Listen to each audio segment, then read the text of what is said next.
খবর young man? এটা কি নামে চিনি না, গল্লির প্রথম বিল্ডিংটা থাকে। ভালোবাসা করে হুজুর অনেক। তুমি যদি কাউকে মন থেকে চাও, স্মরণ দিলে চাও, আল্লাহ তোমার সেই মাকসাদ পূরণ করবে। কি ফুটফুটে তুমি মা, মাশাআল্লাহ। জি আপনি ডাকাতেন আম্মা এত বড় সাহস আপনি আমার বাসা পর্যন্ত চলে এসেছেন। প্লিজ এখান থেকে যান, আমার সামনে আর কোনোদিন আসবেন না ঠিক আছে প্লিজ। আপনি যান। ইয়াং ম্যান, কি খবর? বলো। ভালো সংবাদে আলহামদুলিল্লাহ বলতে হয়। বুঝলি কিছু জানতে পেরেছো? হ্যাঁ হুজুর জানতে পারছি। যেটা নাম হচ্ছে সিঁড়ি, হচ্ছে যে মহিলা মাদ্রাসায় শিক্ষকতা করে। বলো আলহামদুলিল্লাহ। আলহামদুলিল্লাহ, কিন্তু এই আলহামদুলিল্লাহ কেন কইলাম হুজুর? তোমার নাম কি? ফরহাদ। মেয়েটার নাম কি? সিঁড়ি।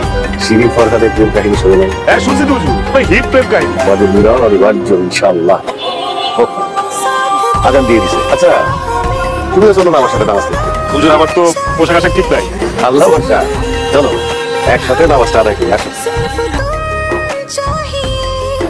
ভয়ের কোনো কারণ নেই।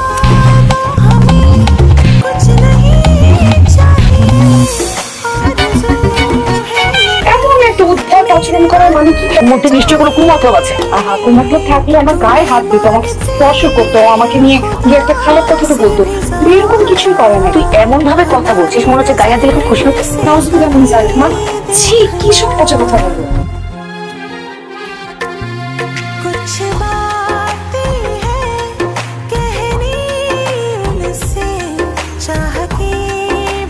আসসালামু আলাইকুম।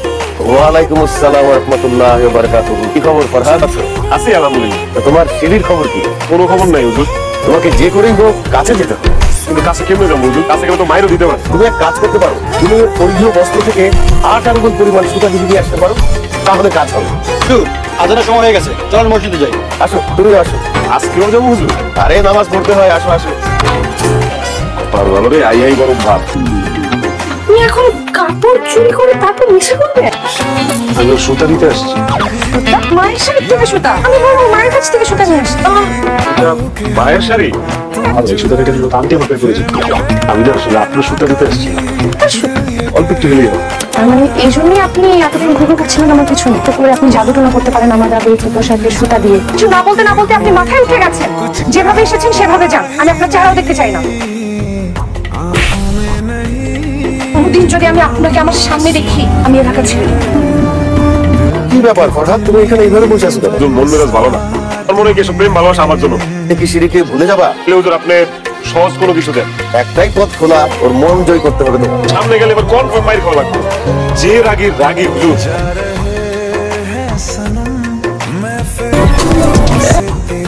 ফরহাদ, কি ব্যাপার? তোমার দেখি কোনো খোঁজ খবরই নেই। ইদানিং দেখছি তুমি নামাজ পড়ে একা একা বের হয়ে যাও। আমাকে কি অ্যাভয়েড করতেছো? দেখেন আপনি একটা উল্টা পাল্টা কথা বলবেন। কি আর নেশা করো না? না। তাহলে কালকেই তুমি শিরিদের বাসায় তোমার অভিভাবকদেরকে নিয়ে যাও। আমি আশা করি তারা তোমাকে ফেরাবে। ভাবি মেয়ে আমার খুব পছন্দই হয়েছে, মাশাআল্লাহ। একটা ভালো দিনক্ষণ দেখে বিয়ের দিনটা পাকা করে দিই। অবশ্যই করবো। ওর আব্বাজান তো বাইরে আছে, আসুক, আসলে আমরা ডেট ফাইনাল করবো। আপনার আব্বা কি একজন নেশাখোরের হাতে তার মেয়েকে তুলে দিবে? আপনি তার কোনো হিংসা করেন, এখন তো একদম হুজুর হয়ে আছে। মেয়ে যেখানে যেতে রাজি, যেখানে বাবা না যেতে চলে আসছেন, উনি হচ্ছে শিরির আব্বা, বড় মসজিদের ইমাম। জামাই বাবাজি, জি হুজুর। শ্বশুরবাড়ি কেমন লাগছে? জি হুজুর। জি আব্বা, ভালো লাগছে।